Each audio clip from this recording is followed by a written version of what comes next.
क़ौमी इक़्तिसादी काउंसिल माली साल 2024-25 बाबत प्लान जी मंजूरी ॾेई छॾी आहे। वज़ीर आज़म शहबाज शरीफ जी सदारत हेठि क़ौमी इक़्तिसादी काउंसिल जो इजलास थियो। ज़रिए जो चवणु आहे त इजलास दौरान 5 सालनि वारे मनसूबे 2024 खां वठी 29 जी भी मंजूरी ॾिनी वई। इजलास दौरान इक़्तिसादी काउंसिल पब्लिक इन्वेस्टमेंट 2024-25 जी भी मंजूरी ॾिनी। इजलास समेत चइनी सूबनि जे वॾनि वज़ीरनि, वफ़ाक़ी सूबाई वज़ीरनि शिरकत कई।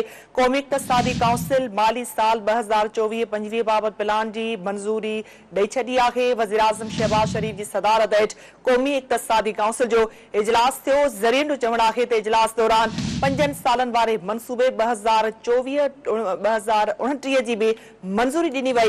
इजलास दौरान इक़्तिसादी काउंसिल पब्लिक इन्वेस्टमेंट 2024-25 जी भी मंजूरी ॾिनी वई। इजलास में चइनी सूबनि जे वॾनि वज़ीरनि, वफ़ाक़ी ऐं सूबाई वज़ीरनि शिरकत कई। क़ौमी इक़्तिसादी काउंसिल माली साल 2024-25 बाबत प्लान जी मंजूरी ॾेई छॾी आहे।